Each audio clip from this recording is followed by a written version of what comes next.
Welcome to Shukla ID point. आप सभी का स्वागत है आपके अपने YouTube channel Shukla ID point में। मैं शिवम शुक्ला आप सभी दोस्तों का हार्दिक स्वागत करता हूं। दोस्तों, आज के वीडियो में हम बात करेंगे द्वितीय वर्ष अर्थशास्त्र पेपर 2 के बारे में और जानेंगे पेपर 2 में किस प्रकार के प्रश्न आपके एग्जाम में पूछे जाते हैं, अर्थात मॉडल पेपर 2021 के बारे में बात करेंगे। मोस्ट इंपॉर्टेंट वीडियो है ये 2021 की परीक्षा के लिए। इसमें मैंने जितने प्रश्नों को इसमें समाहित करा है वो 2021 की परीक्षा में आपको देखने को मिल सकते हैं। तो इसलिए इस वीडियो को लास्ट तक देखिएगा, विभिन्न प्रश्नों पर आप विचार करते हुए चलेंगे। साथ ही साथ जो मैं अति लघु उत्तरीय प्रश्नों को बताऊंगा उनका उत्तर भी साथ ही साथ आपको बताते चलूंगा। इसके बाद में लघु उत्तरीय और दीर्घ उत्तरीय प्रश्नों को अगर आपको देखना है तो हमारे चैनल को सब्सक्राइब कर लेंगे। आने वाले समय में इन सभी प्रश्नों पर वीडियो बनेगी, या फिर चैप्टर 1 की वीडियो अपलोडेड हो चुकी है, उसके जो है पेपर 1 के चैप्टर 1 की वीडियो और साथ ही साथ उसका मॉडल पेपर, इसका सिलेबस भी जल्द ही अपलोड होगा। कुल मिलाकर के आपको बीए से संबंधित बीए द्वितीय वर्ष में जो इकोनॉमिक्स पढ़ते हैं आप, उसमें अधिकतर चीजें आपकी कंप्लीट करवाई जाएंगी। ठीक है, आपकी परीक्षा तक। तो अर्थशास्त्र यानी इकोनॉमिक्स पेपर 2 मॉडल पेपर 2021। और ध्यान रखेंगे दूसरे पेपर का क्या नाम है भैया, तो दूसरे पेपर का आपका नाम होता है लोक वित्त एवं अंतर्राष्ट्रीय व्यापार। लोक वित्त और अंतर्राष्ट्रीय व्यापार को अंग्रेजी में हम कहते हैं public finance and international trade. क्या कहते हैं? Public finance and international trade. जबकि पहला पेपर हमने क्या बताया था? पहला पेपर हमने बताया था national income analysis money and banking. इसका मतलब क्या होता है? तो नेशनल मतलब राष्ट्रीय, इनकम मतलब क्या होता है? आय। तो राष्ट्रीय आय के बारे में क्या किया हमने? विश्लेषण करते हैं। तो राष्ट्रीय आय विश्लेषण, मनी एंड बैंकिंग मतलब मुद्रा एवं बैंकिंग। ठीक, इस पर हमने चर्चा कर ली थी, इसके महत्वपूर्ण प्रश्नों को हमने देख लिया था।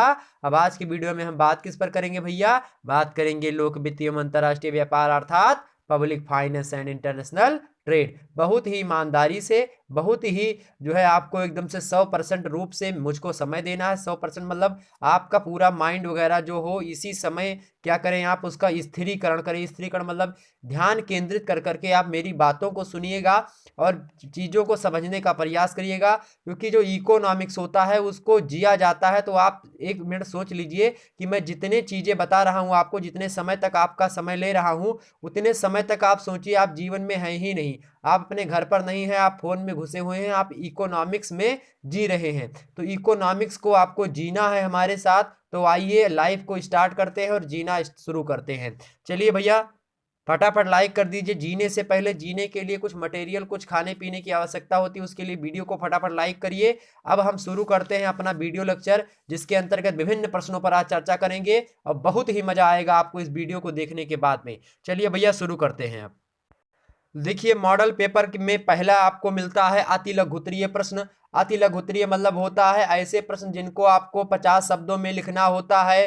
कितने शब्दों में? 50 शब्दों में। इनकी संख्या कितनी होती है? प्रश्न यह उठता है। तो भैया इनकी संख्या होती है 10 और 10 के 10 प्रश्नों को आपको करना होता है। मजेदार बात तो ये होती है कि जितने भी अति लघुत्तरीय प्रश्न होते हैं, प्रत्येक प्रश्नों को 50 शब्दों में आपको लिखना होता है। इसी के साथ ही साथ 10 के 10 प्रश्नों को आपको करना होता है। बोलो समझ में आई बात की नहीं आई ना? चलो भैया आगे बढ़ते हैं। अगला आता है आपका खंड बा। पेपर आपका 3 खंडों में विभाजित होता है, यानी 3 सेक्शन में बटा हुआ होता है। Section A, section B, section C. Section A मतलब होता है खंड आ, सेक्शन बी खंड बा, सेक्शन सी खंड सा। सेक्शन ए से अति लघु उत्तरीय प्रश्न 10 पूछे जाएंगे। सेक्शन बी से आपके लघु उत्तरीय प्रश्न 10 तो दिए होंगे, लेकिन करना कितना होगा? 5 होगा, अर्थात अथवा करके प्रश्न आपको करने होंगे। ठीक है, एक प्रश्न के लिए एक दूसरा विकल्प भी रहता है। अगर एक प्रश्न नहीं आता तो आप उसके अलावा एक दूसरा प्रश्न दिया होता है विकल्प के रूप में, उसको आप कर सकते हैं। इसी प्रकार सबसे मजेदार बात इसमें यह शामिल हो जाती है। अब सबसे ज्यादा रहस्यमयी और मजेदार बात आती है खंड सा में। खंड सा में क्या होता है? खंड सा में आपको मुश्किल से 5 प्रश्न देता है। और खंड सा में कैसे प्रश्न होते हैं? दीर्घ उत्तरीय प्रश्न होते हैं। दीर्घ मतलब विस्तृत उत्तरीय, मतलब जिनकी आपको संख्या कितनी लिखनी होगी? तो भैया 5 शब्दों में एक प्रश्न को करना होगा और 5 प्रश्न दिए होंगे और उन पांचों में से केवल 2 ही करने। कितने करने? केवल 2 ही करने। परेशान नहीं होना, केवल 2। तो 5 में से आपको 2 को छांट लेना है जो आपको अच्छे से पता होंगे। कर लीजिए, बड़ा आसान सा पेपर होता है। बहुत ही चुनिंदा प्रश्न आते हैं और बहुत बहुत ही एकदम से ईमानदारी के साथ आपको पेपर देना होता है। बिल्कुल चीटिंग वगैरह पर तो बिल्कुल विश्वास मत करिए। मोदी जी की शासन व्यवस्था है, इसमें बिल्कुल भी आप चिंता ना करें किसी बात की भी। आप अच्छा नंबर लाएंगे और आपको अच्छी तरीके से नौकरी मिलेगी। आप अच्छे से अच्छा, मतलब इसमें ईमानदारी जो है अधिक मात्रा में दिखाई पड़ती है। हालांकि हर एक चीज में होती है, लेकिन कुछ इधर उधर हो जाता था मामला, लेकिन अब नहीं होगा। तो इसके लिए आपको क्या करना पड़ेगा, डट कर मेहनत करनी पड़ेगी हमारे साथ। ठीक, चलिए भैया शुरू करते हैं। अभी आप लोग सोच रहे होंगे ये लेक्चरें दे रहे हैं तबहीन से और कुछ बता ही नहीं रहे हैं हमको। चलो भैया बता रहे हैं, गुस्सा मत करिए आप लोग। चलिए पहला प्रश्न देखिए। पहला प्रश्न है बजट की परिभाषा। What do you mean budget? Budget क्या होता है? तो बजट भैया वो चीज होता है, जैसे निर्मला सीतारमण को देखते होंगे आप लोग, वित्त मंत्री हैं और बजट पेश करती हैं आए दिनों। टीवी समाचार पत्र में आप देखते रहते होंगे कि निर्मला सीतारमण जी ने बजट पेश किया। तो बजट को पहले क्या चमड़े का थैला हुआ करता था, बहुत पहले। बजट का जो मतलब होता है, बजट का अगर मतलब हम देखें तो बजट मतलब होता है चमड़े का थैला होता था। ठीक है, क्या होता था? चमड़े का थैला। तो मतलब पूछ रहा है कि बजट का क्या मतलब बजट को परिभाषित करिए। तो बजट की परिभाषा पहले लिखेंगे, बजट का अर्थ होता है, या फिर बजट का शाब्दिक अर्थ यह होता है कि बजट एक चमड़े का थैले को पहले कहा जाता था। ठीक, अब उसका अर्थ कुछ भिन्न हो चुका है। बजट की मैं बात करूं तो एक विद्वान हुए हैं फिंड सिराज। तो फिंड सिराज ने बताया बजट को परिभाषित करते हुए कि बजट जो होता है आय और व्यय का क्या होता है, वार्षिक विवरण होता है। यानी कितना आय हो रही है और कितना व्यय हो रहा है, इन सभी को इकट्ठा करके आय व्यय को मिला करके देखा जाता है कि क्या चीजें हो रही, आय ज्यादा है या फिर व्यय ज्यादा है। अर्थात जो पैसे कमाने की क्षमता है वो ज्यादा है देश की, या पैसे को खर्च करने की, इन्वेस्ट करने की जो शक्ति है वो ज्यादा है। तो इन्हीं का ब्यौरा होता है कौन? बजट होता है। ठीक है, ध्यान रखेंगे ये सरकार के द्वारा क्या करता है, जो तमाम सारे व्यय होते हैं उन्हीं को पूरा करता है। और ये मानते हैं, ये सरकार में पहले ही तय हो जाता है कि एक साल में इतना बजट पेश होगा। मान लिया कहते 10 करोड़ का बजट, 1000 करोड़ का बजट है मान लिया। ठीक, अब 1000 करोड़ का या 500 करोड़ का कितने का भी बजट आया तो वो अनुमान लगा लिया जाता है पहले से कि मान लिया यहाँ पे सड़क बनवानी है, फलाने जगह मेट्रो बनवानी है, यहाँ पे ये बनवाना, वहां पे वो बनवाना। तो इसको पहले ध्यान में रखते हुए, अर्थात क्या होता है, अगर इसको मैं इकोनॉमिक्स भाषा में कहना चाहूं तो जो सरकार द्वारा अनुमानित व्ययों को पूरा करने के लिए बनाया जाता है। अनुमानित व्यय क्या होते हैं कि पहले से भैया वहां पे कानपुर में मेट्रो बनवानी है, लखनऊ में मेट्रो की रिपेयरिंग करवानी है। ठीक है, इसी प्रकार से अन्य किसी शहर में क्या करना है, सड़क बनानी है, किसी में कुछ करना है, किसी में पुल बनवाना है, कहीं पे क्या करना है। तो इन सभी मुद्दों को जोड़ लेते हैं कि कितना कुल मिलाकर खर्चा बैठेगा, उस खर्चे को इकट्ठा कर लेते हैं, उस पर बहस होती है, सारे मुद्दे छिड़ते हैं, उस मुद्दों पर विचार होता है, विचार के बाद में बजट बनाया जाता है। और जो लोग बजट बनाते हैं वो 1 महीने कारावास में ही रहते हैं, उनको किसी से नहीं मिलने दिया जाता है। उसके बाद में खिचड़ी पार्टी होती है, बजट को जब बन जाता है तो खिचड़ी पार्टी होती है। ठीक, ऐसा नहीं कि बजट का कोई व्यक्ति जो है बाहर निकल जाए, सूचना लीक कर दे। साथ ही मोबाइल फोन सब उसका जो है छीन के अंदर रख लेते हैं, कोई प्रकार का बाहर से कोई कांटेक्ट नहीं रहता उनका जब तक बजट बनाते हैं लोग। ताकि अगर बजट का पता चल जाए कि बजट बनने वाला है, बजट में पता चला कि कानपुर में मेट्रो बनने वाली है, अब कानपुर के रोड पे सभी लोग अपनी अपनी जमीनें क्या करेंगे, खरीद लेंगे ज्यादा से ज्यादा मात्रा में कानपुर में, ताकि जो है जब मेट्रो बनेगी तो उनको मुआवजा ज्यादा मिलेगा। तो क्या होगा, ठेकेदारी के लिए जब पहले से ही सब टेंडर डाल देंगे फटाफट, तो इससे क्या होगा, भ्रष्टाचार फैलेगा, क्या करप्शन बढ़ेगा। तो इसलिए ये व्यवस्था की गई। तो बजट क्या होता है, आय और व्यय का वार्षिक विवरण होता है। एक साल में क्या आय होगी, क्या व्यय होगा, इसी का विवरण होता है। और साथ ही साथ बजट इस माध्यम में पेश किया जाता है, इस बात को ध्यान में रखते हुए कि आने वाले एक साल में कितना हम खर्च करेंगे, इसको अनुमान पहले लगा लिया जाता है, इसी को कहते हैं अनुमानित किया जाता है। ठीक, ध्यान रखेंगे। बजट समझ में आया मेरे प्यारे दोस्तों? ठीक है, चलो दूसरा प्रश्न देखो। दूसरा है अधिकतम उपयोगिता स्तर से आप क्या समझते हैं? अधिकतम उपयोगिता स्तर, भैया अधिकतम उपयोगिता स्तर से आप क्या समझते हैं? तो देखो, मान लिया इसको एक उदाहरण से समझा दूं आपको। दो व्यक्ति हैं, दो व्यक्ति राम और श्याम हैं। अब राम और श्याम, राम मान लेते हैं 1 किलो चीनी खाते हैं और श्याम भी 1 ही किलो चीनी खाते हैं। और मजेदार बात यह है कि जो दुकानदार है वह भी 1 किलो चीनी खाता है। ठीक, अब क्या हो कि तीनों लोग 1 1 किलो चीनी खाते हैं, यानी 1 महीने में तीनों की 1 1 किलो चीनी की खपत है। अब वह दुकानदार जो है केवल 3 ही किलो महीने की चीनी लाता है और उसी 3 किलो चीनी में अपना 1 किलो ले लेता है, 1 किलो राम को देता है और 1 किलो श्याम को देता है। अब उपयोगिता स्तर, अधिकतम उपयोगिता स्तर, अब मान लिया राम का दिल कहे या फिर राम के यहाँ ससुराल से कोई व्यक्ति आ जाए उनके घर पे। अब क्या हो, राम को चीनी 1.5 किलो की आवश्यकता पड़ गई। अब भैया आधा किलो चीनी अब लेना है, लेकिन 1 महीने के अंतर्गत वो जो दुकानदार है वो 3 किलो चीनियाँ लाता है। और जब 3 किलो चीनी लाता है तो क्या होगा, 1 किलो तो भाई श्याम लेगा, 1 किलो दुकानदार स्वयं लेगा, क्योंकि उसको भी आपको अपनी पूर्ति करनी है। तो 1 किलो चीनी बची। अब राम को अगर 1.5 किलो चीनी दिला दी जाती है तो वही होती है अधिकतम उपयोगिता स्तर, बशर्ते बशर्ते क्या, राम को 1.5 किलो चीनी तो मिल जाए, लेकिन ना तो श्याम की चीनी में कमी हो और ना दुकानदार की चीनी में कमी हो। क्या कहा हमने, ना तो दुकानदार की चीनी में कमी होनी चाहिए और ना तो श्याम की चीनी में, अर्थात श्याम भी 1 किलो लेगा, दुकानदार भी 1 किलो लेगा।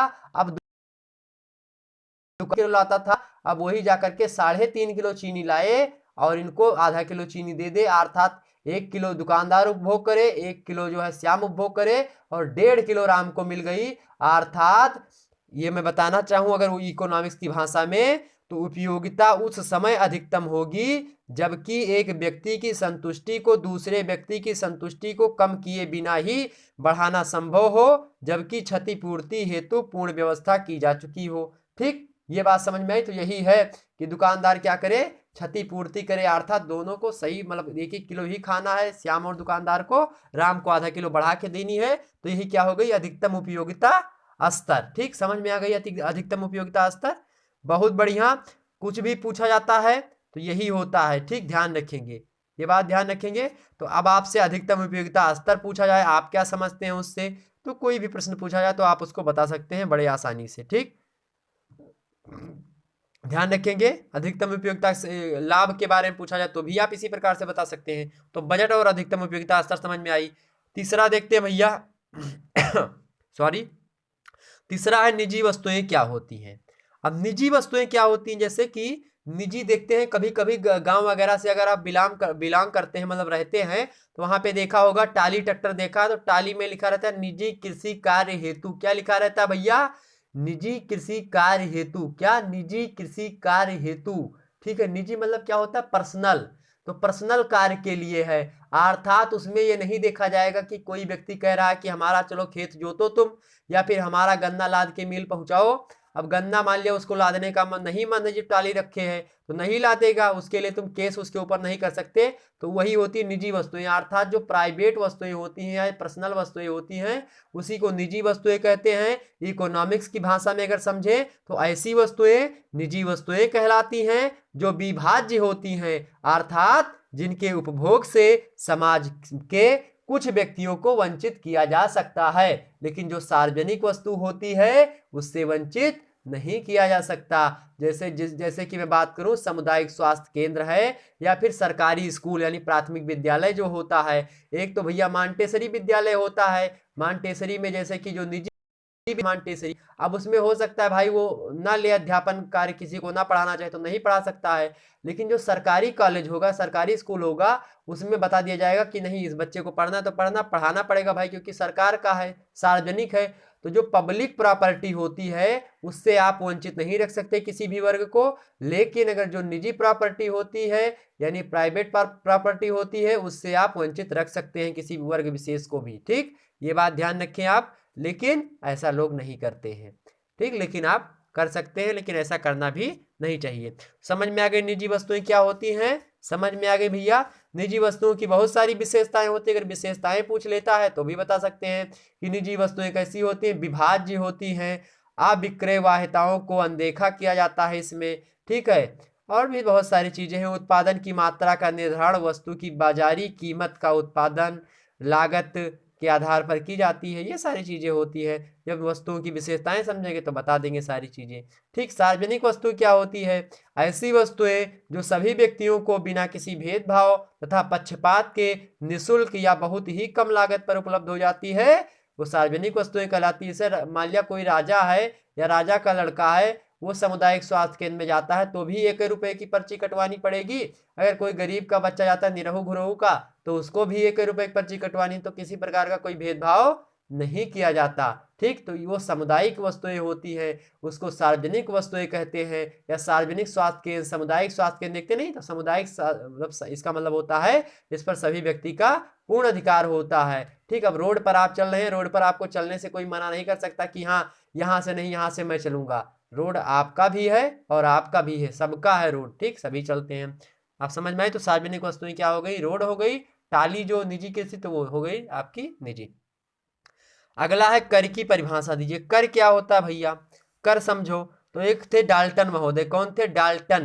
तो डाल्टन महोदय ने बताया कर को परिभाषित करते हुए कि कर किसी सार्वजनिक अधिकारी द्वारा लगाया गया एक अनिवार्य अंशदान होता है और उसका करदाता को बदले में प्राप्त होने वाली सेवाओं की मात्रा से कोई संबंध नहीं होता और इसे कानूनी अपराध की सजा के रूप में नहीं लगाया जाता। जैसे जो कर होता है, ये कर मतलब जैसे टैक्स जानते हैं, टैक्स जैसे आप ज्यादा पैसा कमा रहे हैं तो सरकार के भी द्वारा लगाया जाता है टैक्स। आप कंपनी खोल रहे हैं तो कुछ कमा रहे हैं तो सरकार को भी देना पड़ेगा। तमाम प्रकार के टैक्स होते हैं आपके, जैसे GST, goods service tax. Goods service tax मतलब होता नहीं अच्छा सर्विस टैक्स नहीं होता है।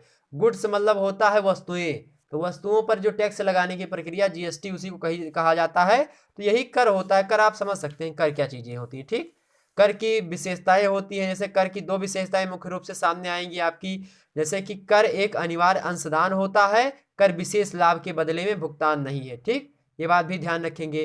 कर के और भी उद्देश्य होते हैं। कर के विशेषताएं तो दो होती हैं लेकिन उद्देश्य होते हैं आय प्राप्त करना, समाज में धन की उपसमानता कम करना, उपभोग पर रोक लगाना, आयात निर्यात पर रोक लगाना, राष्ट्रीय आय में वृद्धि करना, मुद्रा प्रसार को नियंत्रित करना।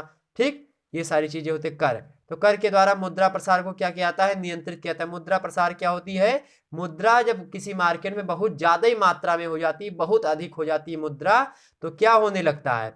जब पैसा लोगों के पास ज्यादा आता है तो लोग पगला जाते हैं। कनक कनक ते 100 गुनी मादकता अधिकाय, या खाए बौराए जग वा पाए बौराए। या तो भैया सोना पा जाएंगे तो बौरा जाएंगे, या तो कनक मतलब धतूरा, धतूरा खा लेंगे तो बौरा जाएंगे। यहाँ पर यमक अलंकार है, ये बताना चाहूंगा। तो कनक कनक ते 100 गुनी मादकता अधिकाय, या पाए बौराए जग वा खाए बौराए। ठीक है, तो चलो। तो भैया जो होता है मुद्रा प्रसार समझते हैं? मुद्रा प्रसार मतलब बहुत ज्यादा पैसा मार्केट में हो जाए तो वस्तुएं क्या हो जाएंगी? महंगी हो जाएंगी। जब पैसा ज्यादा होगा वस्तुएं महंगी हो जाएंगी, और जब पैसा कम होगा तो वस्तुएं सस्ती हो जाएंगी। चलो आगे बढ़ते हैं। लोक व्यय के उद्देश्य क्या है? लोक व्यय क्या होता है भैया? जैसे कोनो राज्य या कोनो केंद्र सरकार या फिर कोई स्थानीय सरकार हो या प्रधान हो, अगर किसी जो है सार्वजनिक वस्तु पर खर्च करते हैं, सभी लोगों के प्रति कोई व्यय खर्च करते हैं, मतलब कोई वगैरह बनवा दिए या फिर कुछ ऐसा चीज कर दिए जिससे क्या हो, सभी लोग उससे लाभ प्राप्त कर सके, तो इसी को क्या कहते हैं? सार्वजनिक व्यय या फिर लोक व्यय कहते हैं। ठीक, ध्यान रखेंगे। चलो, निजी व्यय एक होती है, तो निजी पर्सनल किसी पर करी जाए तो निजी व्यय, लोक मतलब सभी पर करी जाए तो वही होता है राज्य के द्वारा, सरकार के द्वारा, या फिर आप जो है देश के प्रधानमंत्री के द्वारा, किसी भी प्रकार की योजना हो सकती है ग्राम प्रधान के द्वारा। ठीक, तो उसको कहते हैं लोक व्यय। अब पूछा गया यहाँ पे लोक व्यय के दो उद्देश्य। अब लोक व्यय के दो उद्देश्य क्या होते हैं? तो पहला उद्देश्य होता है आर्थिक क्रियाओं का प्रबंधन एवं नियमन करना। आर्थिक क्रियाएं जो होती हैं उनको चलाने के लिए इसका कार्य होता है लोक व्यय का। लोक व्यय, ठीक, जैसे कि आरबीआई को अगर मार्केट में तरलता बनाए रखनी है, तरलता मतलब क्या होता है? पैसा मात्रा में, अधिक मात्रा में या फिर कम मात्रा में क्या करना है? पैसा मार्केट में ज्यादा होगा कि मार्केट में पैसा कम करना है, ये बात कौन मतलब ये बात कौन तय करता है? ये आरबीआई तय करता है। तो आरबीआई सार्वजनिक रूप से सभी बैंकों के लिए कहता है कि भैया 5% अभी पर ब्याज ले रहे थे, अब 4% ब्याज दो और लो पैसा। तब बैंक ले लेंगे पैसा, और बैंक लोग अपने ग्राहकों को कहेंगे भैया 4% पर है तो 4% पाए बैंक से, 5% लगा के 5%, पहले 6% पे वही एसबीआई वगैरह हम लोगों को लोन देते थे, अब वही 5% पे देने लगेंगे। तब जो पूंजीपति वाले होंगे वो पैसा खूब ले लेंगे, खरीदेंगे। जो धनी लोग होंगे वो भी पैसा उधार लेंगे बैंक से, क्या करेंगे? खूब पैसा सबके हाथ में आ जाएगा, मुद्रा प्रसार की स्थिति आ जाएगी, वस्तुएं महंगी हो जाएंगी। ठीक, महंगाई बढ़ने का कारण होता है पैसा अधिक आ जाना। ठीक है, ध्यान रखेंगे। जब आपके पास पैसा अधिक रहता है तो छुट्टा उट्टा अगर नहीं रहता, ऑटो वगैरह पास बैठे हैं तो कहते हैं हाँ रख लो कोई दिक्कत नहीं, लेकिन कोनो कोनो होते ऑटोवे वाले मार कर लेते हैं कि नहीं 20 रुपया लगता था, तुम 22 कैसे बता रहे हो? चलो, लेकिन उनकी भी गलती है भाई, जब 20 रुपये तो 20 लो ना, 22 काहे ले रहे हो? चलो आगे बढ़ते हैं। तो समझ में आया? तो पहला उद्देश्य होता है आर्थिक क्रियाओं का प्रबंधन करें, उसके बाद में उसका नियमन मतलब नियम वगैरह सही तरीके से होता रहे। दूसरा उद्देश्य है लोक व्यय का कि देश में शांति, सुरक्षा और न्याय की व्यवस्था ये सब पूरा व्यवस्थित रूप से बनी रहे। ठीक, ये बात समझ में आ गई। तो लोक व्यय के क्या उद्देश्य है? लोक व्यय का यही उद्देश्य है मित्रों कि आर्थिक क्रियाओं का प्रबंधन हो, नियमन हो, नियमन मतलब नियम वगैरह सही तरीके से चलते रहे, देश में शांति बनी रहे, देश में सुरक्षा बनी रहे और न्याय की व्यवस्था सुचारू रूप से चलती रही। तो लोक व्यय के यही उद्देश्य होते हैं। चलो आगे बढ़ते हैं। अगला प्रश्न देखते हैं, peacock wise man. Peacock wise man को कहीं कहीं पे पीकॉक वाइस मैन लिखा होता है। तो वाइज मैन मिले चाहे वाइस मैन मिले, बतिया मतलब बात एक है। तो पीकॉक वाइज मैन की परिकल्पना क्या है? तो पीकॉक वाइज मैन भैया ने कहा था इन्होंने कि अगर युद्ध होता है कहीं पर या फिर कहीं पर मंदी आ जाती है, मंदी मतलब होता है कि पैसे बहुत मात्रा में कम हो गया किसी स्थान पर, या तो युद्ध हो जाए किसी राज्य में या तो फिर मंदी आ जाए, तो उसके कारण से क्या होता है, लोक व्यय बहुत ज्यादा अधिक हो जाता है। लोक व्यय हमने क्या बताया था आपको, जब किसी राज्य सरकार के द्वारा या फिर केंद्र सरकार के द्वारा या स्थानीय सरकार के द्वारा सार्वजनिक हित के लिए किसी पैसे का निवेश या फिर पैसे का व्यय किया जाता है, पैसे को खर्च किया जाता है जिससे सभी लोगों को लाभ मिल सके, उसी को लोक व्यय कहते हैं। क्या कहते हैं? उसी को लोक व्यय कहते हैं। अब भैया पीकॉक वाइज मैन क्या कहते हैं? ये कहते हैं पीकॉक वाइज मैन, जब कहूं पे मान लिया युद्ध हो गया हो, मतलब किसी स्थान पे युद्ध हो गया हो, तो होगा क्या, वहां पे क्या होगा, लोग वहां पे अधिक मात्रा में जनधन हानि होती है। युद्ध से क्या होता है? युद्ध कोई निर्णायक चीज नहीं होती है, एक बात ध्यान रखेंगे, युद्ध से किसी भी चीज का निर्णय नहीं होता है। युद्ध से किसी भी चीज का निर्णय नहीं होता है, ना तो युद्ध निर्णायक स्थिति होती है। हमेशा जो न कर पाए बंदूक की गोली, वो कर जाए एक मीठी बोली।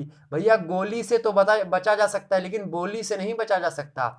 आप गोली से चहर दीवारी के अंदर बैठे हैं तो गोली से हो सकता है बच जाएं, लेकिन अगर आप बोली है तो भैया दीवार के इस पार से बोलेंगे तो भी आप तक पहुंचेगी। बोली बोलना समझते नहीं, गांव में कहते नहीं कि बोली बोल रहे हो हमको। भैया ऐसे किसी को आपने कुछ कर दिया, किसी को मान लिया धोखा दे दिया आपने, तो मान लिया आप दो युगल रह रहे थे, ठीक, अब आपने किसी को धोखा दे दिया तो गोली मार दो तो उतना नहीं जो है आपको दर्द होगा, लेकिन जो है अगर हर तीसरे दिन कहो तुमने मुझको धोखा दिया है, ऐसा किया तुमने मेरे साथ, तुमने मेरा जिंदगी बर्बाद कर दी, लाइफ खराब कर दी, ये कर दी वो कर दी, तो ये क्या हो जाएगा, ये बहुत कष्ट प्रदान करता है व्यक्ति को। ठीक, तो ये हो गई बोली। और गोली से तो बच जाओगे भैया, बुलेट प्रूफ चीज पहन लो, लेकिन चाहे इतना बुलेट प्रूफ पहन लोगे तो बोली से नहीं बच पाओगे। ठीक, तो ये समझो, जब युद्ध जो होता है निर्णायक चीजें नहीं होती हैं, युद्ध एक प्रकार से जन धन हानि की ओर द्योतक होती है, और जब जन धन हानि होती है है। किसी भी देश में जब युद्ध होता है तो मंदी बन जाती है, गरीबी आ जाती है। ठीक, द्वितीय विश्व युद्ध प्रथम विश्व युद्ध के बाद में देखते हैं मंदी कैसे आई थी। ठीक, तो वैसे होती है मंदी। द्वितीय विश्व युद्ध प्रथम विश्व युद्ध कब हुआ था? प्रथम विश्व युद्ध 1914 में हुआ था, 1918 में समाप्त हुआ था। द्वितीय विश्व युद्ध 1939 में शुरू हुआ था, 1945 में समाप्त हुआ था। जापान के हिरोशिमा नागासाकी पर अमेरिका के द्वारा बम फेंक दिया गया था। ठीक, लिटिल मैन और एक फैट मैन। ठीक, चलो, तो कुल मिलाकर के पीकॉक वाइज मैन ने कहा जब युद्ध और मंदी आती है तो उस समय लोक व्यय में वृद्धि होती है। तो युद्ध आए, युद्ध होगा किसी स्थान पर या फिर मंदी आ जाएगी तो क्या होगा, लोक व्यय में क्या हो जाएगी भैया, तो लोक व्यय में वृद्धि हो जाएगी, अर्थात सरकार को पैसा ज्यादा खर्च करना पड़ेगा। ठीक, ध्यान रखेंगे। और साथ ही साथ सरकार की आय में भी वृद्धि हो जाती है। तो सरकार की आय में वृद्धि हो जाती है तो सरकार में के व्यय में वृद्धि होगी, यानी व्यय मतलब लोक व्यय में वृद्धि करेगा।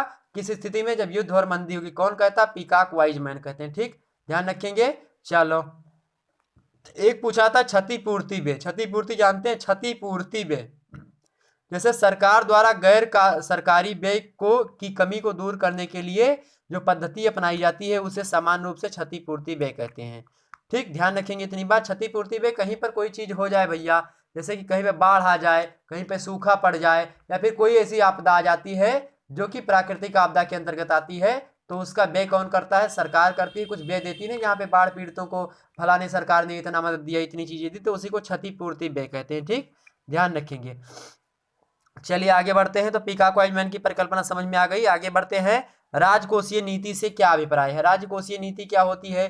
राजकोषीय नीति मित्रों वह नीति होती है जिसमें सरकार के व्यय और आगम मतलब व्यय और आय को इस प्रकार समायोजित करा जाता है कि अर्थव्यवस्था में पूर्ण रोजगार और आर्थिक स्थायित्व के लक्ष्य को प्राप्त किया सके। मतलब जितने भी लोग यहाँ पर रह रहे हैं भारत में या फिर किसी देश में, तो जो राजकोषीय नीति होती है कि सरकार का कितना आय है और कितना व्यय है उसको देख लेती है। इसी प्रकार को, इसी बात को मद्देनजर रखते हुए देखती है कि पूरे अर्थव्यवस्था में यानी पूरे देश में हमारे जो है अधिक लोगों को रोजगार मिल सके। अब जब रोजगार मिलेगा तो बेरोजगारी दर में कमी आएगी। जब बेरोजगारी दर में कमी आएगी मित्रों, तो भारत की जीडीपी बढ़ेगी, मतलब सकल घरेलू उत्पाद बढ़ेगा। और जब सकल घरेलू उत्पाद बढ़ेगा मित्रों, तो क्या होगा, गरीबी दूर होगी। ठीक, तो ये निर्धारण कौन करता है, राजकोषीय नीति करती है। ठीक, ध्यान रखेंगे। आगे बढ़ते हैं। राजकोषीय नीति के बहुत सारे उपकरण होते हैं। कभी कभी आपसे प्रश्न पूछ लिया जाए कि राजकोषीय नीति के उपकरण बताइए, तो बजट नीतियां होती हैं, यानी बजटीय नीतियां, क्षतिपूरक राजकोषीय नीति, सार्वजनिक व्यय के लिए जो है राजकोषीय नीति, करारोपण के लिए यानी कर लागू करने के लिए, सार्वजनिक ऋण के लिए सार्वजनिक ऋण देना, यानी कि कहीं पर जो है कहते हैं नहीं कि जो है मिल रहा है वहां से लोन जिसको कहते हैं, तो सार्वजनिक ऋण वही होता है। घाटा वित्तीयन, ठीक है, कहीं पर अगर घाटा लग जाता है किसी कंपनी का या फिर किसी ऐसी सरकारी संस्था का, तो उसके लिए भी राजकोषीय नीति के अंतर्गत रखते हैं। तो ये सारे उपकरण होते हैं, ये बात ध्यान रखेंगे। अगला है आर्थिक स्थिरीकरण। आर्थिक स्थिरीकरण का तात्पर्य अर्थव्यवस्था में व्याप्त मंदी या उच्च मुद्रास्फीति को दूर करना होता है। तो जब भारत में या क्या हो, तो भारत में क्या हो या फिर कोई अर्थव्यवस्था हो, किसी अर्थव्यवस्था की मैं बात कर रहा हूं, तो उसमें अगर मंदी आ गई है खूब ज्यादा, तो उसी मंदी को दूर करने को क्या कहते हैं, आर्थिक स्थिरीकरण कहते हैं। क्या कहते हैं, आर्थिक स्थिरीकरण कहते हैं। ध्यान रखेंगे इतनी बात। चलो भैया अगला प्रश्न देख लेते हैं। व्यापार की शर्तों का सूत्र बताइए। तो व्यापार की शर्त का सूत्र क्या होता है, आइए देख लेते हैं। व्यापार की शर्त का सूत्र होता है व्यापार की शर्तें बराबर आयत का कुल मूल्य बटे निर्यात का कुल मूल्य। तो आयात का कुल मूल्य और निर्यात का कुल मूल्य, यानी व्यापार का शर्त सबसे बड़ी ये होती है कि कितना आप खरीद रहे हैं और कितना बेच रहे हैं। यानी आप 100 रुपए का कुल मिलाकर के माल खरीद रहे हैं और 50 रुपए का बेच रहे हैं, तो व्यापार की शर्त क्या होगी, तो व्यापार की शर्त कितनी होगी भैया, 2 रुपया होगी। अगर 100 रुपए का आपका कुल मूल्य, मतलब खरीद रहे हैं, 100 रुपए का सामान खरीद रहे हैं, ठीक, तो वो रखेंगे क्या, 100 रुपए का सामान ऊपर रखेंगे, 50 रुपए का कुल मिलाकर के आप बेच रहे हैं, निर्यात कर रहे हैं, तो 50 नीचे रख देंगे। और यही होता है व्यापार की शर्त बराबर। ठीक, तो 50 से इसको काटेंगे 2, तो व्यापार की शर्त कितनी आई, 2 रुपया आई। ठीक, ध्यान रखेंगे इतनी बात। चलो आगे बढ़ते हैं। अगला प्रश्न देखते हैं मित्रों। अगला प्रश्न है आपके सामने, अंतरराष्ट्रीय व्यापार क्या होता है। तो इंटरनेशनल ट्रेड किसे कहते हैं, या फिर इससे आप क्या समझते हैं। तो दो या दो से अधिक राष्ट्रों के बीच में होने वाले व्यापार को अंतरराष्ट्रीय व्यापार कहते हैं। कौन नहीं जानता भैया, दो या दो से अधिक राष्ट्रों के बीच में, देशों के बीच में, राज्यों के बीच में। अब भैया राज्य का मतलब यहाँ पर क्या हो गया, राज्य का मतलब मेरे कहने का मतलब राष्ट्र है। तो दो या दो से अधिक राष्ट्रों के मध्य या फिर देशों के बीच में होने वाला जो व्यापार होता है उसी को अंतरराष्ट्रीय व्यापार कहते हैं। अर्थात भारत और इराक से तेल का आदान प्रदान होता है, ठीक, तो उसी को क्या कहते हैं, अंतरराष्ट्रीय व्यापार कहते हैं। हम उसको मुद्रा देते हैं, वो हमको तेल देता है, पेट्रोलियम देता है। इसी प्रकार से हम चाइना से कुछ माल खरीदते हैं, कुछ इंडोनेशिया से खरीदते हैं, ठीक, कुछ जावा सुमात्रा, कुछ जापान से लेते हैं, कुछ इजराइल से, कुछ अमेरिका से, कुछ रूस से लेते हैं। इसी प्रकार से आप बता सकते हैं। बस हो गया चीजें। आगे देखते हैं भैया। अब लघु उत्तरीय प्रश्न है, इस पे मैं एक्सप्लेन नहीं करूंगा बिल्कुल भी, फटाफट हम आगे बढ़ते हुए चलेंगे और प्रश्न देख लीजिएगा। आने वाले समय में इन सभी प्रश्नों का उत्तर आपको मिलेगा इसी वीडियो में, मतलब इसी यूट्यूब चैनल पर। ठीक, तो सब्सक्राइब कर लीजिए। पहला देखते हैं, सापेक्ष एवं निरपेक्ष कर देय क्षमता का आशय स्पष्ट कीजिए। क्या, सापेक्ष कर दिए मतलब जो दिखाई पड़ता है कर, और एक होता है निरपेक्ष यानी जो गोपनीयता कर होता है। तो वो इन दोनों की क्षमता से क्या मतलब होता है, यानी दोनों का क्या मतलब होता है, इसको आपको बताना है। अगर ये प्रश्न आप भैया नहीं करने में सक्षम है, तो इसके नीचे में आपको एक दूसरा प्रश्न दिया है, करापात एवं कराघात का आशय स्पष्ट कीजिए। क्या, कराघात और करापात, चाहे पहले करापात लिखो चाहे कराघात, कोई बात नहीं उसमें। ठीक, तो करापात एवं कराघात का आशय स्पष्ट कीजिए, ये प्रश्न लिख सकते थे। इन सभी को मैं बताऊंगा। बड़े अधिकतम सामाजिक लाभ के सिद्धांत को संक्षेप में स्पष्ट कीजिए। अधिकतम लाभ के सिद्धांत को संक्षेप में स्पष्ट कीजिए। ठीक, अगर ये प्रश्न आपको नहीं पता एग्जाम में, तो आप मिल का जो पारस्परिक मांग का सिद्धांत है उसको आप लिख सकते हैं। ध्यान होगा आपको, मांग का सिद्धांत आपने फर्स्ट ईयर में पढ़ा होगा मेरे प्यारे दोस्तों। अगर नहीं पढ़ा तो अभी हम आज ही वीडियो लेक्चरवा बनाए हैं, यूट्यूब पे अपलोड कर दिया हमने। मांग का सिद्धांत, मांग की लोच, मांग के लिए क्या क्या चीज़ें जरूरी होती हैं, ठीक है, इच्छा आवश्यकता और मांग में क्या डिफरेंस होता है, इन सभी पर बात हमने मतलब वीडियो बना चुके हैं। ठीक, तो आपके छोटे भाई बहन जो फर्स्ट ईयर में हो तो उनको बता दीजिए, फर्स्ट ईयर की तैयारी भी हमारे चैनल पर कर सकते हैं बहुत ही घमासान तरीके से। चलो भैया, तो अधिकतम लाभ का सिद्धांत अगर नहीं पता तो आप जो है मिल का जो पारस्परिक मांग का सिद्धांत है इसको बता सकते थे। अगला प्रश्न देखिए, सार्वजनिक ऋण से होने वाली हानियों को संक्षेप में बताइए। तो सार्वजनिक ऋण देने से यानी सभी को ऋण देने से क्या होता है, क्या होता है, कौन कौन सी हानियां होती हैं किसी भी देश में, उसको बताना है। अगर ये प्रश्न आप नहीं करने में सक्षम हैं तो आप दूसरा प्रश्न इसके अलावा पे कर सकते हैं, अथवा की जगह पर और करके लिखा है, सार्वजनिक तथा व्यक्तिगत व्यय में क्या अंतर होता है। तो सार्वजनिक व्यय और व्यक्तिगत व्यय यानी सार्वजनिक रूप से यानी लोक व्यय जिसको कहते हैं हम, व्यक्तिगत व्यय मतलब जिसको निजी व्यय कहते हैं। निजी व्यय और लोक व्यय या फिर सार्वजनिक व्यय या व्यक्तिगत व्यय में क्या अंतर होता है। सार्वजनिक व्यय सभी लोगों के द्वारा बराबर, ये किसी वर्ग को यहाँ से क्या नहीं रखा जाएगा, वंचित नहीं रखा जाएगा। व्यक्तिगत व्यय में क्या वंचित रखा जा सकता है, तो इसमें अंतर आपको स्पष्ट करना था। आगे बढ़ते हैं, अगला प्रश्न देख लेते हैं। अगला है चौथा कि अंतरराष्ट्रीय व्यापार के लाभ बताइए, अथवा करके है का लाभ है। अब बहुत सारे लाभ भैया, जो सामान हमारे यहाँ नहीं मिल रहा है वो कहीं और मिल रहा है तो उससे हम खरीद लिए, ठीक है। साथ ही साथ क्या हुआ, हमारा प्रचार प्रसार हो रहा है, साथ ही साथ हमारी संस्कृति इधर उधर जा रही है, साथ ही साथ विभिन्न प्रकार के आर्थिक सहयोग भी मिल सकते हैं, ठीक है। हो सकता है हमारे यहाँ कोई कोई चीज़ कमी हो तो वहाँ से पूर्ति हो जाए उसकी, इसी प्रकार तमाम लाभ होते बताऊंगा किसी दिन।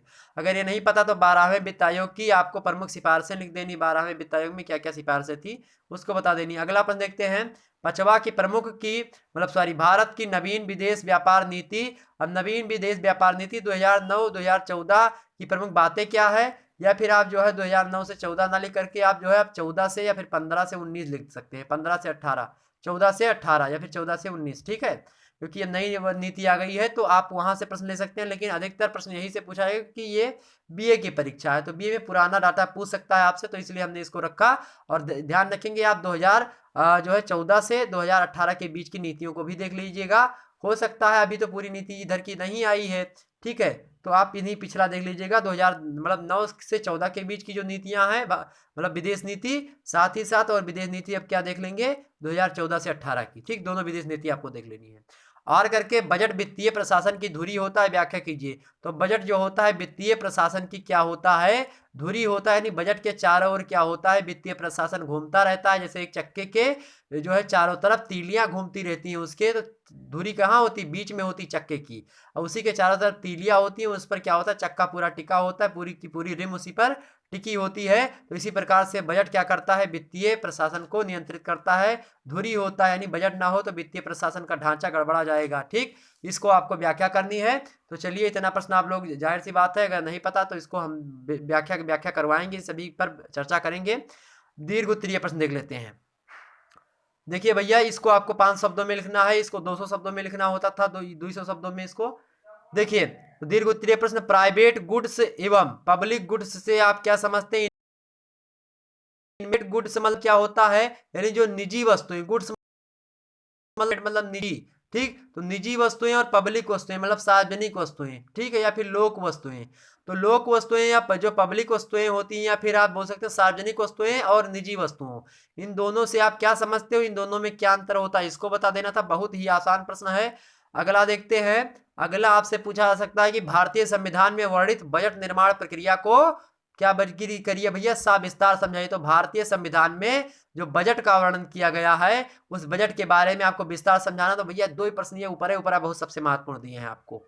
आगे देखते हैं, डेविड रिकार्डो, मतलब डेविड रिकार्डो एक विद्वान है, अर्थशास्त्री है। इनके द्वारा प्रतिपादित एक सिद्धांत है अंतरराष्ट्रीय व्यापार के तुलनात्मक लागत सिद्धांत। तो अंतरराष्ट्रीय व्यापार के तुलनात्मक लागत का सिद्धांत इन्होंने दिया। इसकी क्या करनी है, इसकी विवेचना करनी है। अगर पता है तो करिए, नहीं तो कोनो बात नहीं, 2 ही प्रश्न आपको ढूंढना है इनमें से। अगला देखते हैं, हैबलर द्वारा प्रतिपादित अवसर लागत सिद्धांत की समीक्षा कीजिए। तो हैबलर ये भी एक अर्थशास्त्री है, इनके द्वारा जो प्रतिपादित सिद्धांत था अवसर लागत का सिद्धांत। तो अवसर लागत का सिद्धांत की आपको क्या करनी है, समीक्षा करनी है, ठीक है। यानी समीक्षा मतलब क्या होता है, इसके निगेटिव पॉइंट और जो है आप इसके पॉजिटिव पॉइंट दोनों लिखेंगे, क्या कमियां हैं इसको भी बताएंगे। अगला देखते हैं, भारत में केंद्रीय सरकार के आय व्यय के साधनों की विवेचना कीजिए। तो भारत सरकार में जो केंद्र सरकार है इसका आय और व्यय कितना होता है और आय और व्यय के कौन कौन से साधन है उन पर आपको टिप्पणी करनी है, यानी इसकी क्या करनी, विवेचना करनी। इतनी बात समझ में आई। तो इतने थे आपके मोस्ट इंपॉर्टेंट प्रश्न। साथ ही साथ मैं आपको सारी बातें बताऊंगा कि जो है आपका कर देय क्षमता क्या होती है, फिंडले सिराज के अनुसार समझेंगे, डी फ्रेजर के अनुसार समझेंगे, इसी प्रकार से समझते चलेंगे।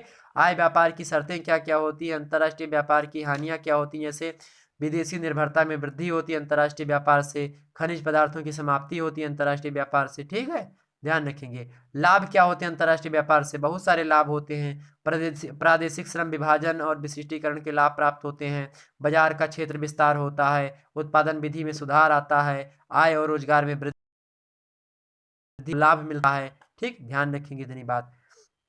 2014 और 2009 से 14 में तमाम सारी नीतियां आई, ठीक है। केंद्र की नई विदेश व्यापार नीति की घोषणा वाणिज्य मंत्री आनंद शर्मा थे उस समय आई थी 2009 के आसपास, ठीक, 27 अगस्त 2009 को आई थी। तो इसको भी 2009 वाली देख लेंगे आप, और 2014 में आई थी उसको भी देख लेंगे, ठीक है, जब मोदी जी जब सरकार आई थी।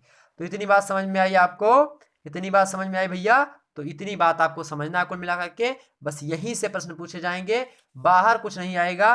ध्यान रखेंगे कुछ दूसरे भी यूनिवर्सिटी संबंधित छात्र हमसे मतलब अगर जुड़े, मतलब कि चाहे जिस भी यूनिवर्सिटी से संबंधित हो, अगर आपके पेपर का नाम है भैया, पेपर का नाम ध्यान रख लीजिएगा, अगर पेपर का नाम है public finance and international trade, तो आप अभी हमारे चैनल को सब्सक्राइब करिए और पूरा का पूरा सिलेबस आपके इसी चैनल पे मिलेगा। इसी प्रकार से अगर पहले पेपर का नाम national income analysis money and banking है, यानी राष्ट्रीय आय विश्लेषण मुद्रा एवं बैंकिंग, अगर पेपर का नाम है तो आप में यही प्रश्न पूछे जाएंगे जो मैं मॉडल पेपर के बताया था।